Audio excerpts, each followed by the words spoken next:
오늘 벨기에 신앙 고백서 35조 주의 만찬의 성례 부분 같이 공부하도록 하겠습니다. 이제 35조니까 6조, 7조 두 주만 있으면 이제 벨기에 신앙 고백서도 끝나네요. 우리 같이 천천히 읽어보겠습니다. 시작. 우리는 우리 구주 예수 그리스도께서 이미 중생시키시고 당신의 가족 곧 당신의 교회로 받아들이신 자들을 육성하시고 양육하시기 위해서 주의 만찬의 성례를 제정하셨다는 것을 믿습니다. 중생한 사람들은 이중적 생명을 가집니다.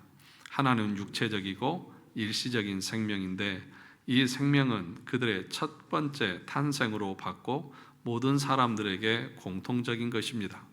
다른 하나는 영적이고 천상적인 생명인데 이 생명은 그들의 두 번째 탄생에서 주어진 것이고 그리스도의 몸의 교제에서 복음의 말씀으로 이루어집니다. 이 생명은 모든 사람들에게 공통적인 것이 아니라 하나님의 택하신 자들에게만 해당됩니다. 육체적이고 지상적인 생명을 유지하도록 하기 위해서 하나님께서는 지상적이고 물질적인 빵을 정하셨습니다. 이 빵은 생명이 모든 사람들에게 공통적인 것처럼 모든 사람들에게 공통적입니다. 신자들이 가지는 영적이고 천상적인 생명을 유지하도록 하기 위해서 하나님께서는 하늘로부터 내려오신 산 떡, 곧 예수 그리스도를 그들에게 보내주셨는데 그분께서는 신자들이 당신을 먹을 때, 즉 믿음에 의해서 영적으로 취하여 받을 때 신자들의 영적 생명을 육성하고 양육하십니다.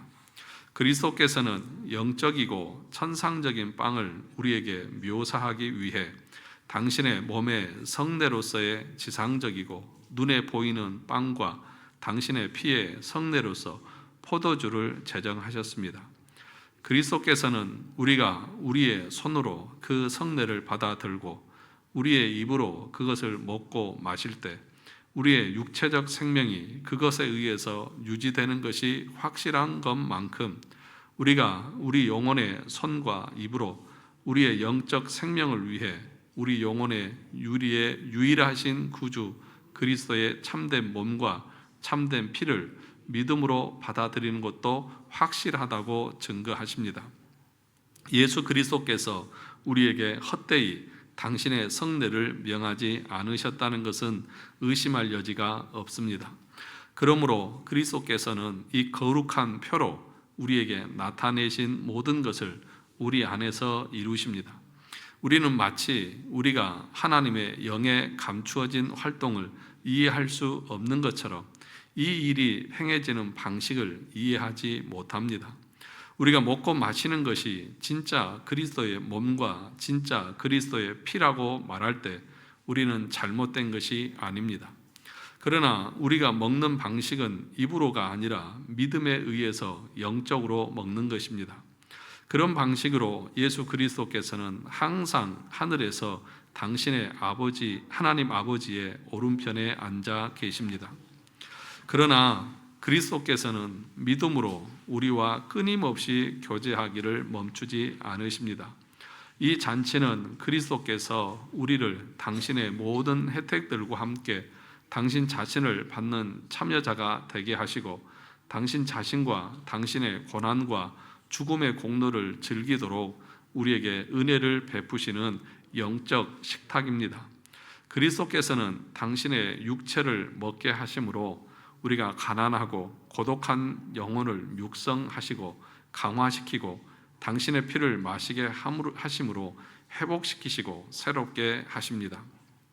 비록 성례가 표하는 바와 함께 결합되어 있을지라도 그 표하는 바가 항상 모든 사람에 의해서 받아들여지는 것은 아닙니다. 악한 자들은 분명히 성례를 받음으로 정죄에 이를 뿐이고 성례의 진리를 받아들이지 않습니다. 이와 같이 유다와 마술사 시몬은 둘 다 성례를 받았지만 성례가 표하는 그리스도를 받아들이지 않았습니다. 그리스도께서는 오직 신자들과 교제하십니다. 마지막으로 우리가 함께 우리 구주 그리스도의 죽음을 감사함으로 기념하고 우리의 믿음과 기독교 신앙을 고백할 때 겸손과 경애로 하나님의 백성의 모임에서 우리는 이 거룩한 성례를 받습니다. 그러므로 누구든지 조심스럽게 자기를 살피지 않고는 이 식탁에 나오지 않아야 합니다. 그렇게 하지 않고 이 떡을 먹고 이 잔을 마신다면 그 사람은 자기에게 주어지는 심판을 먹고 마시는 것입니다. 간단히 말하면 우리는 이 거룩한 성례를 사용함으로 하나님과 우리 이웃을 뜨겁게 사랑하도록 자극받게 되는 것입니다.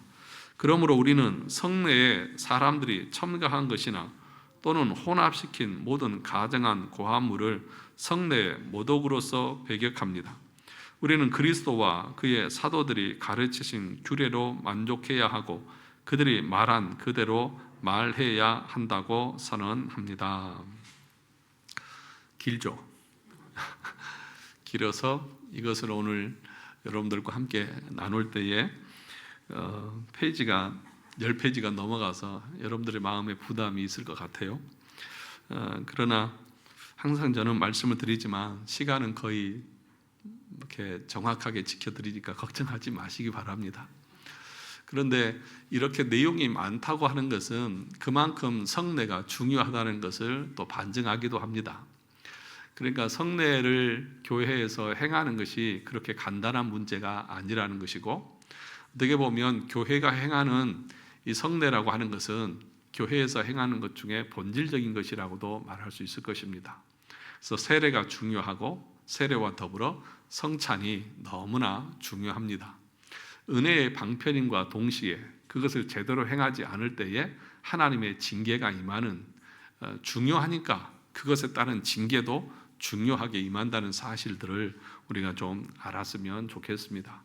그래서 우리가 성찬을 행할 때에 이런 내용들을 알고 성찬에 참여하는 것이 하나님의 은혜를 누리는 것이지, 이것을 전혀 모르는 상태로 그냥 주는 떡, 주는 잔만 먹고 마신다고 해서 성찬을 통해서 하나님이 주시는 그 혜택이 우리 가운데 자동적으로 임하는 것이 아니라는 것이죠. 이 마지막 부분에서 우리가 봤듯이 자기를 살피지 않고 성찬을 받게 되면 자기의 죄를 먹고 마시는 것과도 같은 것이죠. 그러니까 이것이 얼마나 중요한 문제냐는 것이죠. 그런데 이 성찬에 관련된 부분에 대해서 많은 경우 잘 가르치지도 않고 또 배운 적도 없고, 그래서 단순히 우리는 어떤 형식적인 것만 행하는 경우가 많이 있고, 그래서 때로는 이 성찬을 행할 때 성찬을 모독하는 그런 경우들도 있습니다. 말로, 행동으로 모독합니다. 믿음으로 참여해야 되는데, 그것을 믿음으로 받아야 되는데 단순히 눈에 보이는 것으로만 받을 때에 그것은 우리의 어떤 영적인 은혜와는 아무런 상관이 없습니다. 그래서 오늘 여러분들이 읽은 이 내용들을 천천히 한번 생각해 보시면서 성찬이 무엇인지를 알고, 그리고 우리가 성찬을 베풀 때에 이런 것들을 생각하고 믿음으로 참여해야만 그것이 하나님의 은혜의 그 영적인 식탁, 잔치를 베풀어 주신 음식이 되는 것이지, 전혀 모르는 상태에서 행하는 것은 그것은 우리에게 아무런 의미가 없습니다. 그러므로 이런 것을 공부하는 것을 여러분들이 귀하게 여길 수 있으면 좋겠고, 또 하나씩 하나씩 꼭꼭 씹어 먹듯이 그렇게 잘 소화를 시키면서 함께 보았으면 좋겠습니다. 이 페이지 보시면 첫 번째로는 성찬은 누구에게 베풀어지는 것입니까? 구원받은 백성들에게만 베풀어지는 것입니다. 그러니까 거듭난 심령에게만 주는 것이죠. 교회의 입장에서 보면 세례를 받은 사람들에게만 성찬을 베푸시는 것입니다. 죄인을 중생케 하시는 하나님 그랬습니다. 모든 사람들은 죄인이죠. 원죄를 가지고 태어난 사람들이고, 그래서 하나님께서는 말씀과 성령을 통해서 우리를 거듭나게 하십니다. 두 번째 단락을 제일 밑에 보시면 하나님은 죽은 죄인들을 중생시키기 위하여 교회에서 선포되는 말씀과 그 말씀과 함께 역사하는 성령님의 역사를 사용하십니다. 그랬죠. 하나님께서 우리를 구원하실 때 어떻게 하신다고요? 말씀과 성령을 통해서 우리를 구원하신다. 그러니까 우리에게 믿음을 주신다는 거예요. 말씀을 들을 때에 우리 가운데 믿음이 생기는 것입니다. 그래서 말씀을 듣지 않으면 우리 안에 믿음이 생기지 않습니다. 더더욱 중요한 것은 올바른 교리적인 바른 말씀을 들어야만 거기에 하나님께서 주시는 믿음의 역사가 나타나는 것이죠. 베드로전서 1장 21절 23절의 말씀을 같이 읽어볼까요? 너희가 거듭난 것은 썩어질 씨로 된 것이 아니요 썩지 아니할 씨로 된 것이니 살아있고 항상 있는 하나님의 말씀으로 되었느니라. 거듭난 것이 무엇으로 되어 있다고요? 하나님의 말씀으로요. 그러니까 말씀이 우리를 거듭나게 한다는 사실을 분명하게 우리가 기억해야 합니다. 그래서 우리가 구원에 이르기 위해서는 하나님의 말씀을 들어야 된다. 그래서 여러분들에게 늘 강조하는 것이 주일 예배에 빠지지 마라. 말씀 듣는 자리를 귀하게 여겨라. 설령 내가 참된 믿음에 있지 않고 아직 구원의 확신도 없고 흔들리고 연약해서 왜 교회에 와서 앉아 있는지 잘 모르겠어도 알았지? 그래도 교회에 와서 앉아 있어야 된다. 말씀을 들어야 된다. 왜냐? 언제 하나님께서 나에게 은혜를 주셔서 그 말씀이 믿어지게 하고 구원에 이르게 할지 모르기 때문이다. 그러므로 제가 늘 여러분들에게 권사님들에게 드린 말씀이 있죠. 예수를 믿다가 안 믿는 자녀들 있잖아요. 초등학교, 이 주일학교는 열심히 다녔는데 청년 되고 직장 다니면서 교회를 안 나온다. 그런데 그런 영혼도 하나님이 택한 영혼이면 언젠가 구원하시겠죠. 그런 말 하시지 말라고요. 하나님의 말씀을 듣는 자리에 없는데 그 사람들이 구원받을 것이라고 그렇게 하나님이 언젠가는 하시겠지 그렇게 말하는 것은 성경적인 그런 신앙이 아닙니다. 그거는 늘 말씀드리지만 하이퍼 칼빈주의, 극단적 칼빈주의라고 그 이단적인 생각입니다.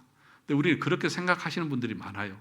말씀을 듣는 자리에 오지 않으면 성령의 역사도 없고 성령의 역사가 없으면 우리가 거듭나지도 않습니다. 그러므로 교회를 나오지도 않는데 말씀을 듣지도 않는데 그가 언젠가는 구원받을 것이라고 그런 허무맹랑한 얘기를 하는 것은 옳지 않습니다. 야고보서 1장 18절도 뭐라고 말합니까? 진리의 말씀으로 우리를 낳으셨느니라. 진리의 말씀으로 우리를 낳으셨다. 이런 성경의 구절들 여러분 외우세요. 기억하세요. 그래서 우리가 거듭날 수 있다고 하는 것은 말씀으로 되는 것이지 다른 것이 아니라고 하는 것을 꼭 기억했으면 좋겠습니다. 그래서 에스겔 11장 19절 20절에 보면 이렇게 말합니다. 우리 같이 읽어볼까요? 내가 그들에게 한 마음을 주고 그 속에 새 영을 주며 그 몸에서 돌 같은 마음을 제거하고 살처럼 부드러운 마음을 주어 내 율례를 따르며 내 규례를 지켜 행하게 하리니 그들은 내 백성이 되고 나는 그들의 하나님이 되리라. 누가 그렇게 하신다는 것입니까? 하나님께서요. 돌같이 단단한 마음에 성령을 주셔서 우리 마음을 살과 같이 부드럽게 하신다. 그 말씀을 믿고 받아들이고 순종하게 하신다는 거예요. 이게 누가 하는 거예요? 성령께서요. 어떻게 해요? 말씀을 들을 때에 우리 안에서 성령이 이런 역사를 하신다는 것입니다. 물론 우리 마음에 재성이 여전히 남아있어서 자주 실수하고 실패하기도 하지만 그 영혼은 궁극적으로 하나님의 의를 따르는 삶으로 바뀌게 됩니다. 하나님은 이렇게 죄인을 중생시키심으로써 그들을 자신의 자녀로 삼아주십니다. 그리고 그 자녀들을 자신의 거룩한 교회의 일원으로 받아주신다는 것입니다. 이것이 바로 구원의 서정인 것입니다. 그러니까 거듭나고 중생한 영혼들이라 할지라도 우리 안에 원죄의 부패의 잔재가 남아 있습니다. 그래서 거듭나고 믿음 있는 심령들도 즉각적으로 그렇게 완전하게 하나님의 말씀에 순종한다든지 헌신하지 못합니다. 그래서 우리의 3대 적이 있다고 그랬죠. 신앙인의 3대 적이 뭐라고 그랬어요? 3대 적 3가지. 첫째,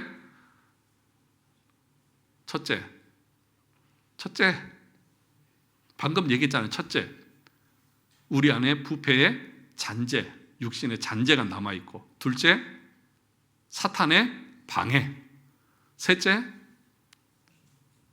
세상의 유혹, 이 세 가지가 우리 믿음의 사람들의 3대 적이라고 말합니다. 원죄의 부패의 잔재가 남아있고, 사단의 방해가 있고, 그리고 세상의 유혹, 이 세 가지가 우리의 적입니다.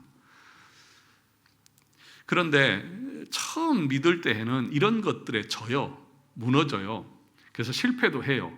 그런데 여러분, 웨스트민스터 신앙 고백서에 보면, 그러나 하나님께서 우리 가운데 은혜를 베푸셔서 점점점 그것들을 이겨나가고 결국에는 승리한다, 그렇게 가르치고 있습니다.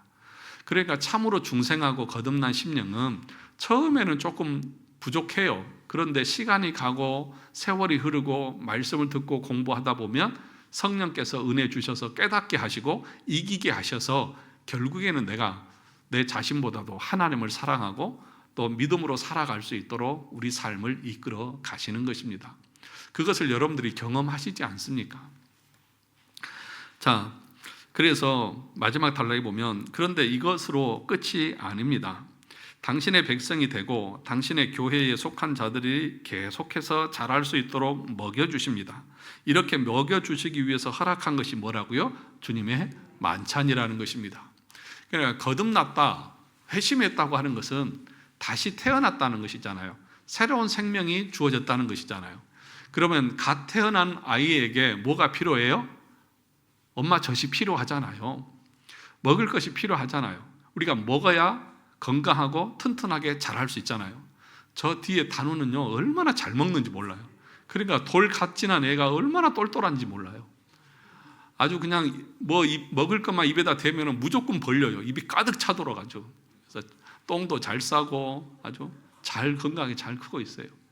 근데 저 아이에게 태어났는데, 거듭났는데 아무것도 안 줘봐요. 어떻게 되겠어요? 그죠? 그러니까 성찬이라고 하는 것은 성찬을 받음으로 우리가 믿음이 생기는 것이 아니에요. 이미 믿음이 생긴 사람들에게 그 믿음을 강화시켜주고 그 믿음을 성장시켜주기 위해서 우리 주님께서 주시는 만찬이고 음식과도 같은 것이라는 것입니다. 4페이지 보시면, 그래서 벨기에 신앙 고백에서 35절의 첫 번째 문장을 이렇게 고백합니다. 우리는 우리 구주 예수 그리스도께서 그 다음에 이미 중생시키시고 당신의 가족, 곧 당신의 교회로 받아들이신 자들을, 그렇죠? 이미 중생한 사람, 이미 그래서 믿음을 고백하고 세례를 받은 사람들을 말하는 거예요. 받아들인 자들을 어떻게 하고요? 육성하시고 양육하시기 위해서 주의 만찬에 성례를 제정하셨다는 것을 믿습니다. 그러니까 성찬이라고 하는 것은 그걸 행할 때에 우리의 믿음이 견고해지고 확신을 더 깊이 갖게 되고, 그리고 믿음이 더욱더 성장하게 되는 그런 효과, 그런 은혜가 우리 가운데 있다는 것입니다. 그렇다면 주님께서는 왜 이러한 방식을 사용하십니까? 라고 말할 때에 같이 읽어볼까요? 중생한 사람들은 이 이중적 생명을 가집니다. 하나는 육체적이고 일시적인 생명인데, 이 생명은 그들의 첫 번째 탄생으로 받고 모든 사람들에게 공통적인 것입니다. 다른 하나는 영적이고 천상적인 생명인데, 이 생명은 그들의 두 번째 탄생에서 주어진 것이고 그리스도의 몸의 교제에서 복음의 말씀으로 이루어집니다. 이 생명은 모든 사람들에게 공통적인 것이 아니라 하나님의 택하신 자들에게만 해당됩니다. 그렇게 말합니다.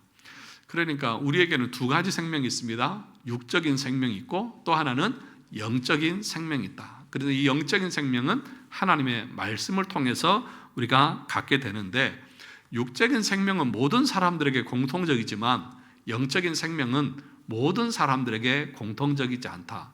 누구에게만 주어지는 것입니까? 하나님이 창세전에 택한 선택된 백성들에게만 주어지는 것이다.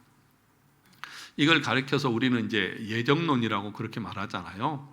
에베소서 1장에서도 말했잖아요. 창세전에 우리를 택하사.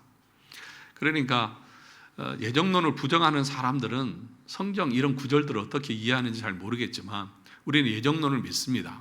그죠? 작정이 있고 예정이 있습니다. 그 예정 안에는 선택이 있고 유기가 있습니다. 자, 잘 들으세요. 작정이라고 하는 것은 하나님께서 모든 만물들, 피조물들에 대한 하나님의 계획을 말합니다. 예정은 뭐냐? 예정은 인간과 천사들의 구원에 관련된 하나님의 계획을 말하는 것입니다. 그 예정 안에는 선택이 있고 유기가 있습니다. 이렇게 교리적으로 분류를 할 수 있습니다. 그러니까 누구만 이 두 번째 생명을 얻을 수 있다고요?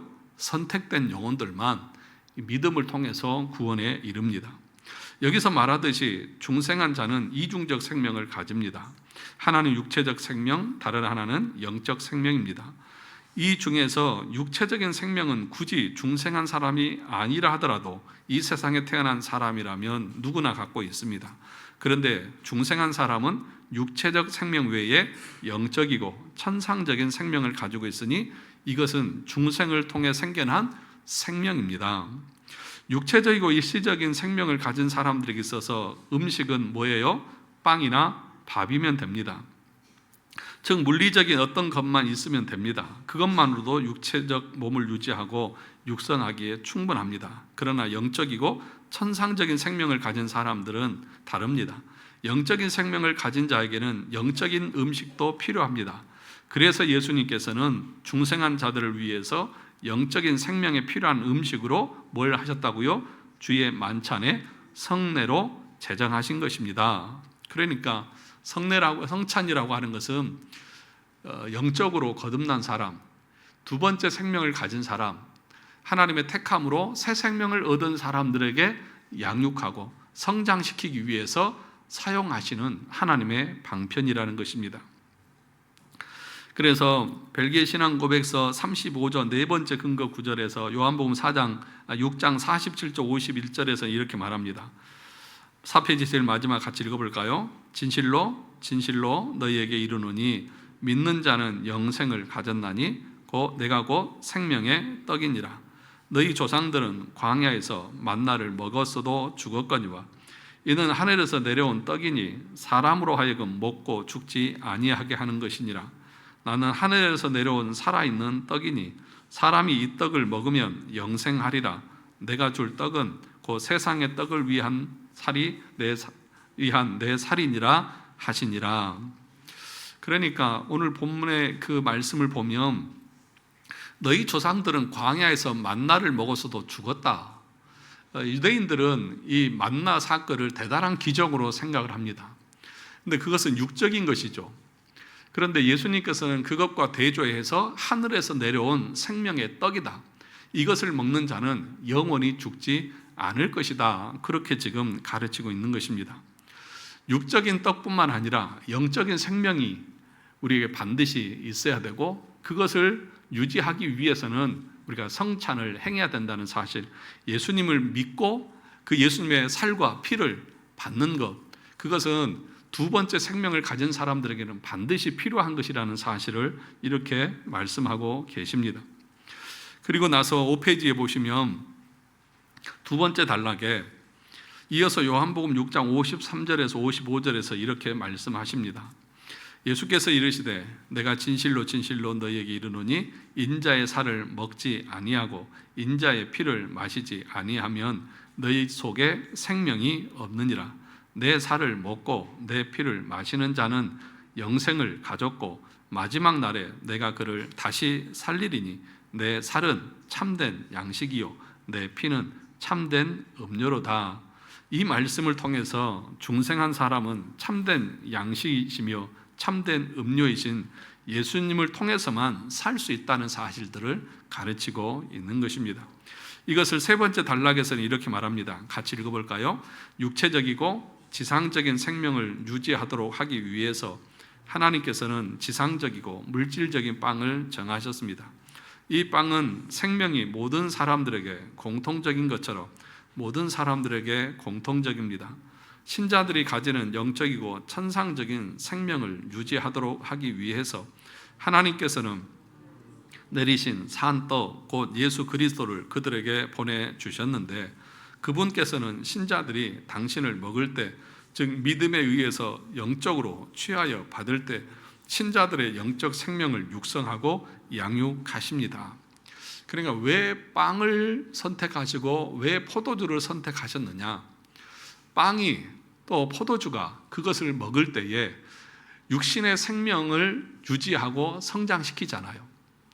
그것처럼 예수 그리스도께서는 그 빵과 포도주를 예표로 믿음의 사람들은 영적인 생명을 얻어야 되는데, 그 생명을 유지하고 성장해 가야 되는데, 예수 그리스도를 믿음으로, 그분이 찢기신 살이, 그분이 흘리신 피가 나의 생명을 위한 것이라는 사실을 믿고 받아들일 때에 그들은 영적인 생명을 얻고 영적인 생명으로 살아갈 수 있다는 것을 보여주기 위해서 그렇게 하셨다는 것입니다. 여러분, 빵을 먹고 또 잔을 받을 때에 그거 먹으면 여러분 배부르고 힘이 나고 용기가 생기잖아요. 그런 것처럼 영적인 생명은 예수 그리스도를 믿음으로 먹는데 어떻게 먹는 거예요? 그 빵을 먹을 때에 이것이 주님께서 나를 위해서 찢기신 살이다, 이것이 주님께서 나를 위해서 흘리신 피라고 하는 그 믿음을 가지고 우리가 먹고 마십니다. 그럴 때에 우리의 믿음이 견고해지고 우리의 믿음이 성장하고 자란다는 것입니다. 그것을 지금 이렇게 말씀하고 있습니다. 그리고 그 밑에는 이 만찬이 구약의 유월절과 연결되어져 있다는 사실을 계속해서 말씀해 주고 있습니다. 자, 6페이지로 넘어가시면 벨기에 신앙 고백에서는 이렇게 고백합니다. 그리스도께서는 영적이고 천상적인 빵을 우리에게 묘사하기 위해 당신의 몸의 성례로서 지상적이고 눈에 보이는 빵과 당신의 피의 성례로서 포도주를 제정하셨습니다. 무슨 말인지 알겠죠? 그리스도께서는 하나님의 은혜를 이런 세상적으로 눈에 보이는 것을 통해서 우리가 먹고 마시듯이 믿음으로 예수 그리스도를 그렇게 먹고 마시는 것이다. 우리가 비록 눈에 보이는 물질적인 떡을 받고 물질적인 포도주를 받지만 그것은 우리 주님께서 우리에게 주시는 은혜의 방편이라는 사실들을 알고 먹고 마셔야 한다는 것입니다. 그리고 이것은 신약의 성찬과 구약의 유월절의 상관성 그랬습니다. 그래서 구약에서 우리가 신약의 세례는 구약의 무엇과 연관되어 있다고 했습니까? 할례랑 연관이 되어져 있다고 했죠. 그러면 이 구약의 신약의 이 성찬은 구약의 무엇과 연결되어져 있습니까? 유월절과 유월절 식사와 연결이 되어져 있다는 것을 여러분 기억하시기 바랍니다. 그래서 그 밑에 보시면 여기서는 우리는 두 가지를 보아야 합니다. 첫째, 예수님은 의도적으로 유월절에 성찬을 제정하심으로써 구약의 할례와 신약의 세례가 연관이 있는 것처럼 구약의 유월절 식사가 신약의 성찬과 연관 있음을 나타내셨습니다. 둘째, 누가복음 22장 20절에서 이 잔은 내 피로 세우는 새 언약이니 라고 말씀하심으로써 성찬은 구약시대에 행했던 옛 언약을 대체하는 새 언약으로서 은혜 언약의 표 중에 하나인 성례라는 것을 보여주셨습니다. 그래서 성경을 보시면 예수님께서 언제 잡히셔서 언제 죽습니까? 유월절 절기 중에 잡히셔서 십자가에서 죽으시잖아요. 의도적으로 유월절에 행하십니다. 왜 그렇습니까? 유월절 어린 양으로 예수님께서 죽으심을 보여주시는 것이죠.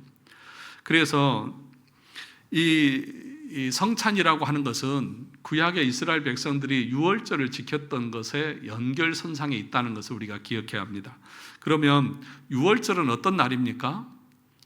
출애굽기 12장에 보면 이스라엘 백성들이 애굽의 노예 상태에 있을 때에 모세를 통해서 그 땅에 10가지 재앙을 내리죠. 마지막 재앙이 뭐예요? 장자의 재앙 아닙니까? 그때 어떻게 하라고 합니까? 양을 잡아서 그 피를 임방과 설주에 바르고 가족 수대로 모여서 어떻게 해요? 그 고기를 구워 먹고 쓴나물과 함께 먹으라 라고 그렇게 가르치죠.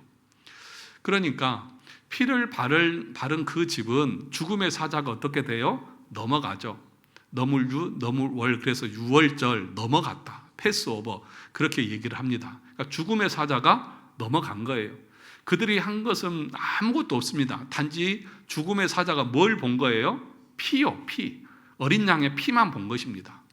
그러니까 이것은 뭘 의미하냐면 우리의 구원이 예수 그리스도의 십자가의 피에 있다는 사실들을 예표하고 있는 것이고, 그래서 그것을 우리는 믿음으로 그 성찬을 받음으로 우리는 구원받은 하나님의 백성으로서 새 생명을 얻게 되는 것을 상징하고 있다는 것입니다.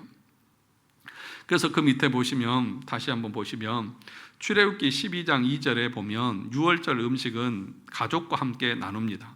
그리고 어린 양을 가지고 함께 나눕니다. 출애굽기 12장 8절에 보면 고기를 불에 구워서 무교병과 쓴 나물과 함께 먹습니다. 이것이 구약의 유월절 식사의 모습입니다. 하지만 예수님은 가족이 아닌 제자들과 함께 식사를 하셨습니다. 이렇게 하심으로써 제자들을 가족으로 삼아 주셨습니다. 어린 양, 무교병, 쓴나물 대신에 빵과 포도주로 식사를 하셨습니다.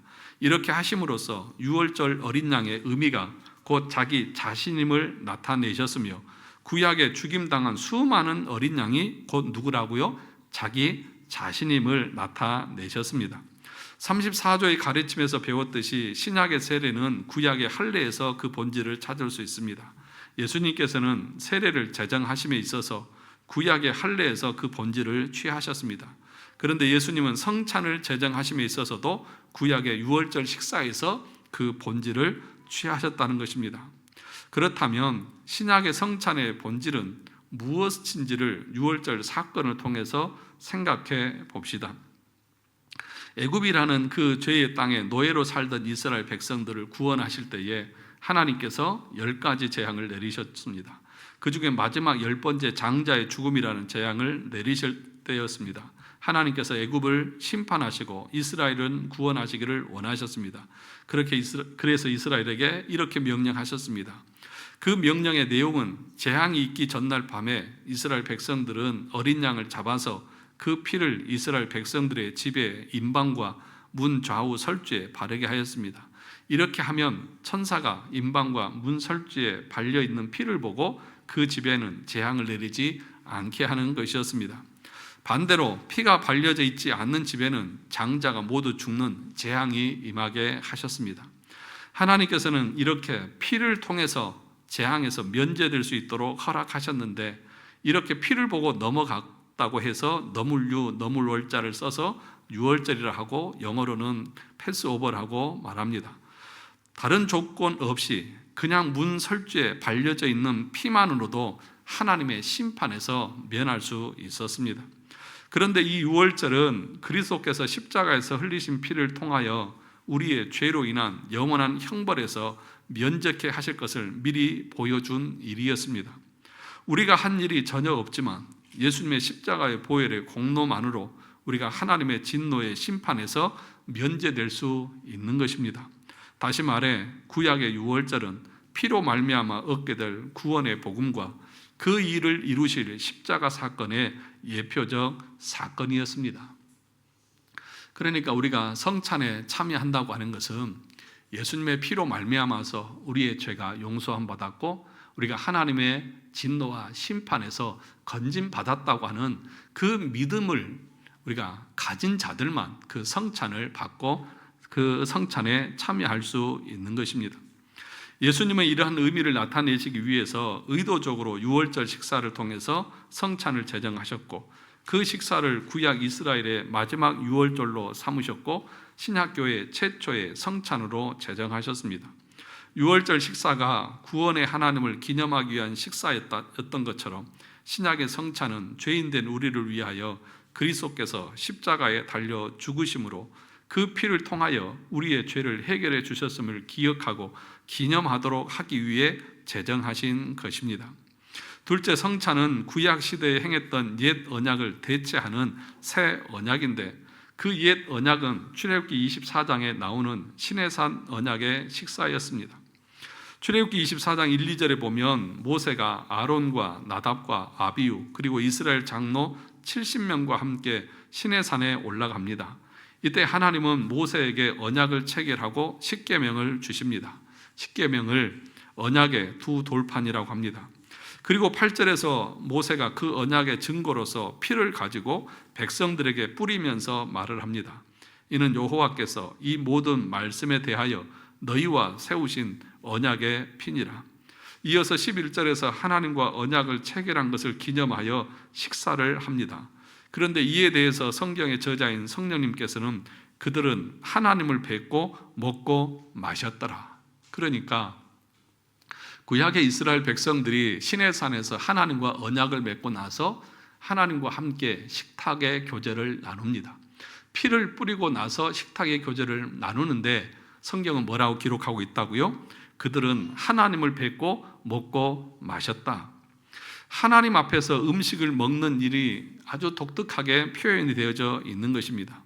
이 내용을 요약하면 하나님께서 이스라엘 백성들과 언약을 맺으시고 하나님이 이스라엘의 하나님이 되시고 이스라엘은 하나님의 백성이 됨을 선언하셨으니 그 증거로 피를 백성에게 뿌렸습니다.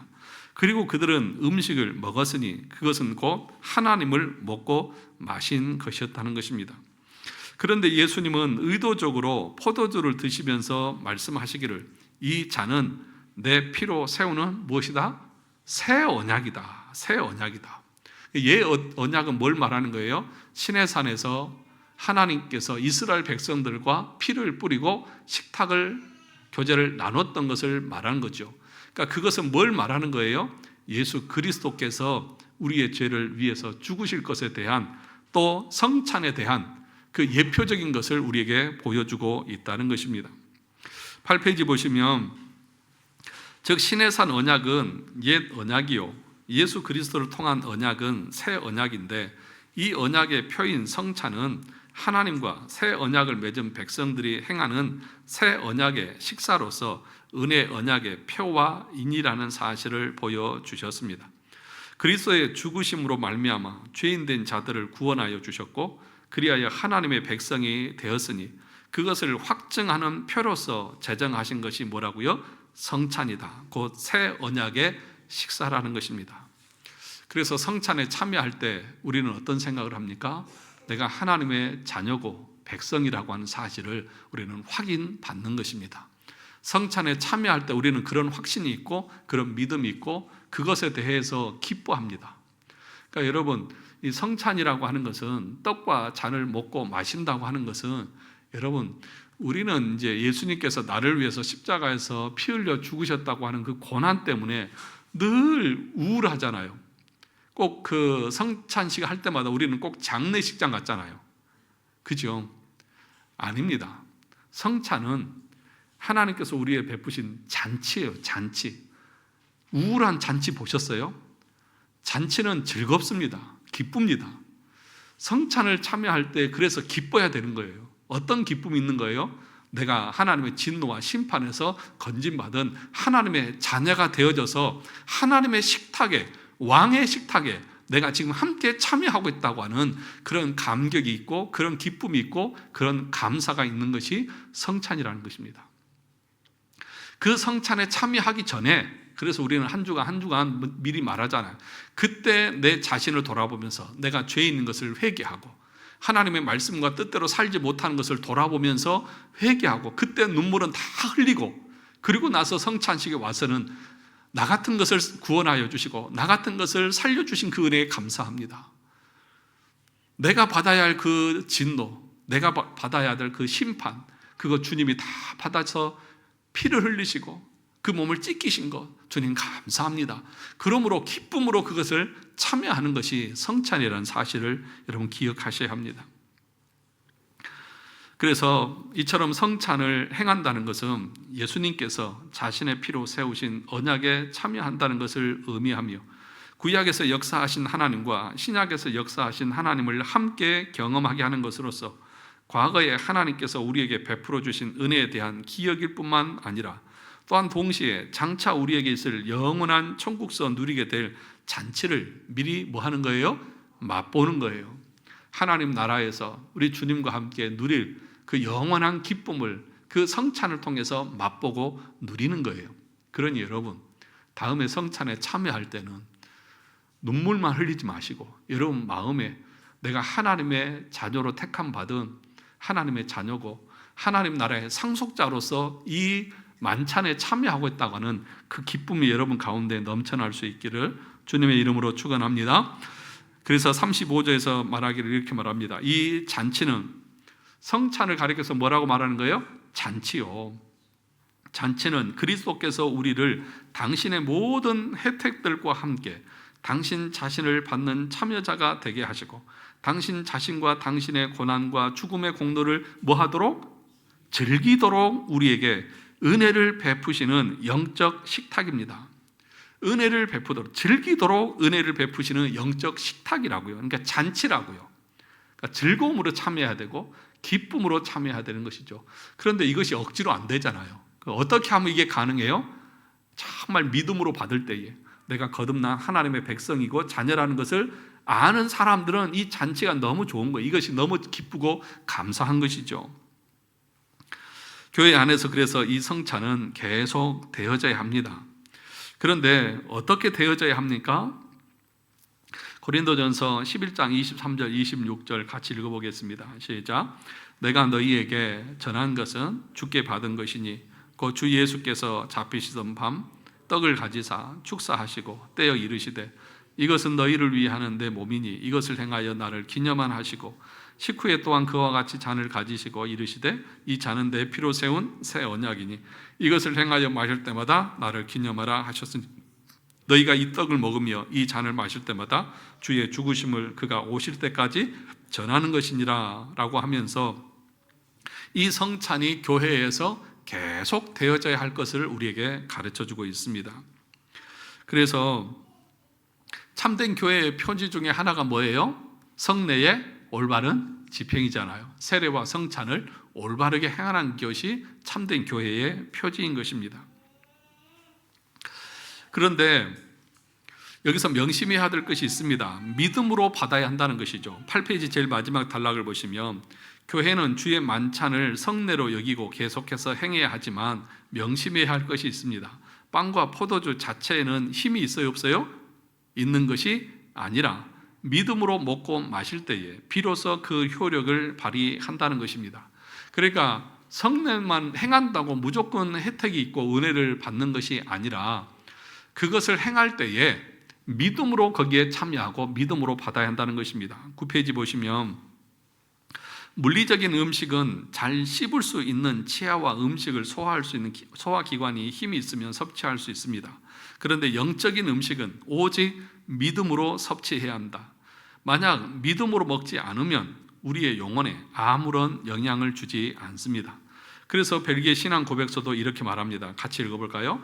그리스도께서는 우리가 우리의 손으로 그 성례를 받아 들고 우리의 입으로 그것을 먹고 마실 때 우리의 육체적 생명이 그것에 의해서 유지되는 것이 확실한 것만큼 우리가 우리 영혼의 손과 입으로 우리의 영적 생명을 위해 우리 영혼의 우리의 유일한 구주 그리스도의 참된 몸과 참된 피를 무엇으로? 믿음으로 받아들이는 것도 확실하다고 증거하십니다. 믿음을 가리켜서 우리 영혼의 손과 우리 영혼의 입이다 그렇게 말합니다. 그러니까 그것을 우리가 손으로 받잖아요. 떡을 받고 잔을 받잖아요. 그것을 가리켜서 영혼의 입, 영혼의 손이라고 말하는데 그것은 뭘 의미하는 것이라고요? 믿음으로 받아 먹고 믿음으로 마시라고 하는 것을 의미한다. 그러니까 믿음으로 행하지 않으면 우리에게 어떤 유익도 없다. 단순히 그것을 행했다고 해서 그것이 마술적인 힘이나 은혜가 있는 것이 아니다. 아무렇게 참여한다고 하면 아무 의미가 없다는 것이죠. 오히려 오직 믿음을 통해서만 성찬이 효력이 있다는 것은 성례의 기본적인 사실입니다. 그래서 33조에서 언급했듯이 성례는 마술적인 힘을 갖고 있는 것이 아니다. 세례 시에 사용되는 물 자체에 효력이 있는 것이 아니듯 성찬 시에 사용되는 빵과 포도주 자체에 힘이 있는 것이 아닙니다. 믿음이 없는 사람에게는 빵과 포도주일 뿐입니다. 믿음으로 받을 때에 효력이 있습니다. 그리스도의 살을 상징하는 빵을 받을 때에 그리스도의 살이 우리의 영혼에 힘과 생명을 주는 유일한 양식이라는 고백이 있어야 합니다. 그리스도의 피를 상징하는 포도주를 받을 때에 그리스도의 피가 우리에게 주는 유익을 깨달아야 합니다. 성례는 의식을 통하여 참여자를 성화시키지 못하며 다만 참여자 자신의 작용을 통해서만 곧 믿음으로 받을 때에만 효력이 있습니다. 그렇다면 성찬에 참여하는 자에게 필요한 믿음이라는 것은 무엇일까요? 성찬 참여자는 자신의 죄에 대한 명확한 인식이 있어야 합니다. 그리스도의 고난과 죽음으로 우리의 죄가 다 용서되었다는 믿음이 있어야 합니다. 날마다 더 주님의 뜻을 잘 수행하기로 다짐하는 마음과 애씀이 있어야 합니다. 영적으로 자라고 점점 더 그리스도의 형상을 닮아가려고 하는 거룩한 소원을 가져야 합니다. 같은 상에 참여하여 한 몸을 형성하게 된 형제 자매들을 잘 돌아보고 그들을 잘 섬김으로 주님의 몸에 하나 된 것을 잘 드러내야 하겠다는 다짐이 있어야 합니다. 이것이 믿음으로 참여한다고 하는 말의 의미인 것입니다. 이러한 믿음 없이 행하는 성찬은 성찬으로서 아무런 의미가 없습니다. 그래서 성찬식은 주일 예배를 드릴 때 드리는 것이죠. 그래서 성찬식을 그럼 몇 번 하면 좋냐? 종교개혁 당시의 사람들은 매주 하기도 했고 1개월에 한 번 하기도 했고 유럽의 개혁교회들은 보통 1년에 4번 합니다. 그래서 우리 한국교회도 보통 1년에 4번 하잖아요. 그래서 우리는 좀 더해서 한 6번 하려고 지금 생각을 그렇게 하고 있는 것이죠. 근데 횟수가 중요한 것이 아니라 이 내용을 알고 믿음으로 참여하는 것이 무엇보다도 중요하다. 그래서 어떻게 참여해야 되는지를 지금 이렇게 여러분들에게 가르치고 있는 것입니다. 그러면 성찬을 믿음으로 받을 때 어떤 유익이 있는가? 여기 벨기에 신앙고에서 35절을 같이 보겠습니다. 예수 그리스도께서 우리에게 헛되이 당신의 성례를 명하지 않으셨다는 것은 의심할 여지가 없습니다. 그렇죠? 성례가 헛되지 않죠. 유익이 있습니다. 어떤 유익입니까? 우리가 믿음으로 받을 때에 우리 안에 성령께서 우리의 믿음을 자라게 하는 유익이 있는데, 그러므로 그리스도께서는 이 거룩한 표로 우리에게 나타내신 모든 것을 우리 안에서 뭐 하십니까? 이루십니다. 우리는 마치 우리가 하나님의 영에 감추어진 활동을 이해할 수 없는 것처럼 이 일이 행해지는 방식을 이해하지 못합니다. 무슨 말이냐면, 우리가 믿음으로 참여할 때 영적인 은혜가 우리에게 있다고 하는데 그것이 어떻게 우리에게 작용하고 역사하는지는 우리의 이성으로는 이해할 수 있다 없다? 없다는 거예요. 그러니까 여러분, 우리가 믿음을 통해서 구원을 받는다고 할 때에 그것이 어떻게 역사하는지를 우리는 몰라요. 왜 그렇습니까? 우리 주님께서는 부활하셔서 지금 어디 계세요? 하나님 보좌 우편에 계세요. 근데 그분과 우리가 어떻게 교통하고 교제하는지, 영적으로 어떻게 이것이 우리에게 혜택으로 주어지는지 우리 이성으로는 이해가 안 돼요. 그런데 분명한 것은 그 성찬을 행할 때에 우리 주님이 약속하신 은혜와 혜택들이 반드시 우리 가운데 역사한다는 것은 확실하다는 거예요. 어떻게 역사하는지는 모르지만 그 혜택이 우리에게 있다는 것은 분명하다는 것입니다. 우리가 먹고 마시는 것이 진짜 그리스도의 몸과 진짜 그리스도의 피라고 말할 때 우리는 잘못된 것이 아닙니다. 그렇죠? 여러분이 먹는 떡은 뭐예요? 그리스도의 살이요. 여러분이 받는 그 잔은 뭐예요? 그리스도의 피입니다. 우리는 그것을 믿음으로 받는 거예요. 화채설을 말하는 것이 아니에요. 로마 카톨릭처럼 그것을 우리가 먹고 마실 때 진짜 피고 진짜 살이다, 실제 눈으로 보이는 살, 그런 말을 하는 게 아니에요. 그것이 상징하고 표하는 것은 진짜 그리스도의 살이고 진짜 그리스도의 피라는 것을 말하는 것입니다. 그러나 우리가 먹는 방식은 입으로가 아니라 뭐예요? 믿음에 의해서 영으로 먹는 것입니다. 그런 방식으로 예수 그리스도께서는 항상 하늘에서 당신의 하나님 아버지의 오른편에 앉아 계십니다.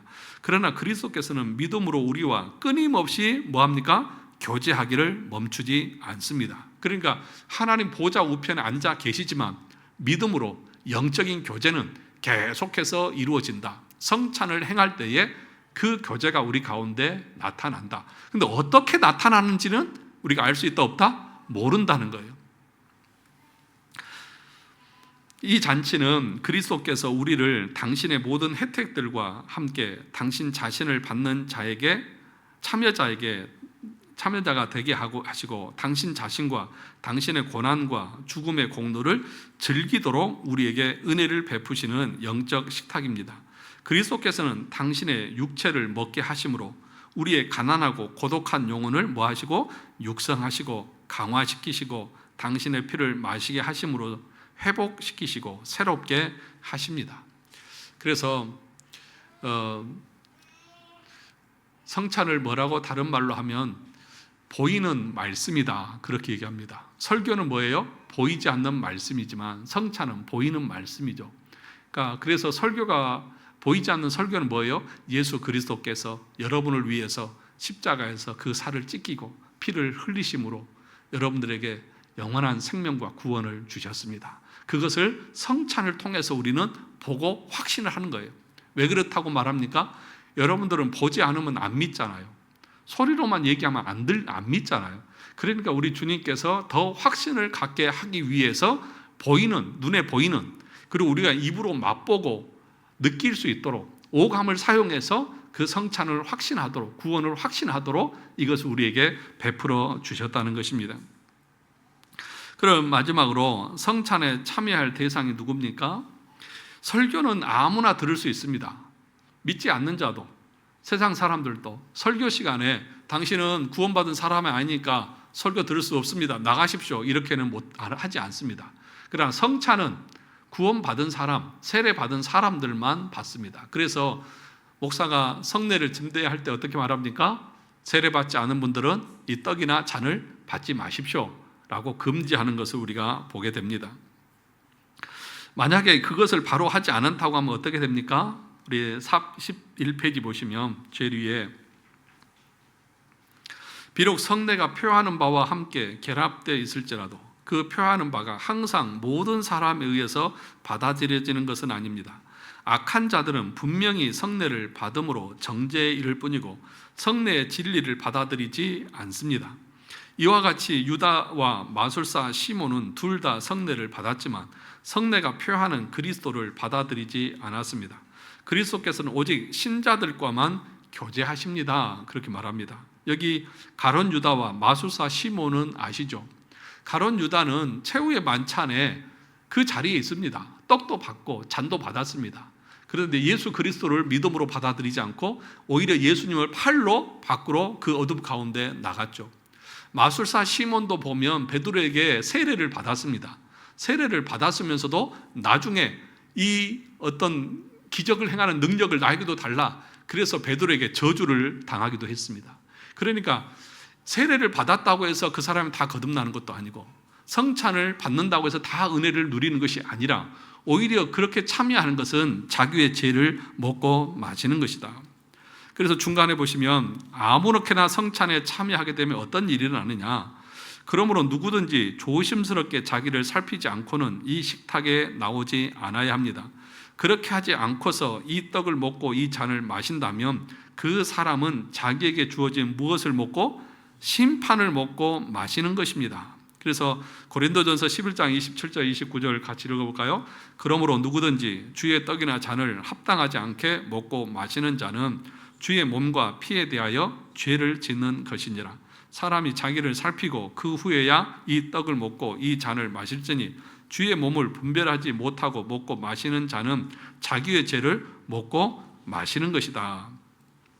12페이지에 보시면 제일 위에 이어지는 30절에 보면 더욱 강하게 말씀합니다. 그러므로 너희 중에 약한 자와 병든 자가 많고 잠자는 자도 적지 아니하다. 이 잠잔다고 하는 말은 죽는다는 것을 말합니다. 왜 고린도 교회에 약한 자, 병든 자, 심지어 죽는 자가 많았느냐? 이 성찬을 올바르게 행하지 않았기 때문에 하나님께서 징계하신 것입니다. 개별적으로도 하나님이 징계하시지만 그 성찬을 올바르게 집례하지 않은 그 공동체 전체에게도 하나님께서 징계하신다는 사실을 여러분 아셔야 됩니다. 그러므로 교회와 당회는 성찬에 누가 참여해야 되고 참여하지 말아야 될 것인지를 잘 구별해서 성찬식을 집례를 해야 됩니다. 아무에게나 성찬을 베풀면 교회 전체에게 하나님의 진노가 임하는 것입니다.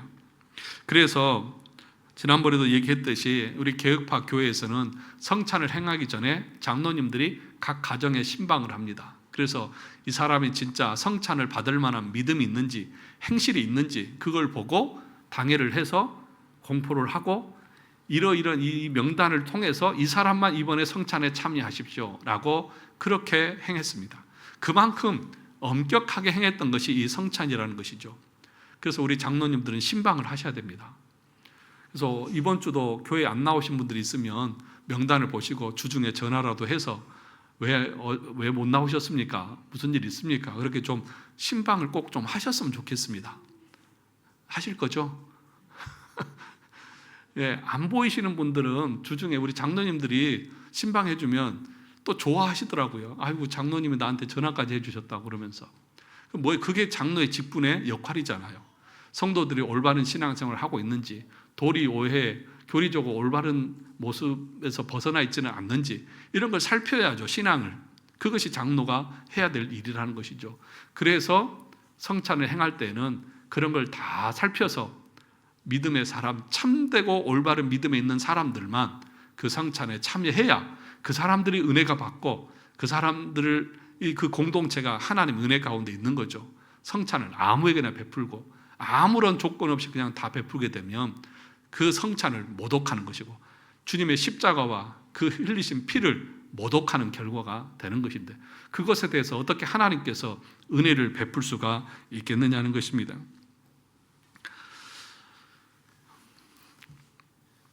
나머지는 마지막 장은 읽어보시면 되겠습니다.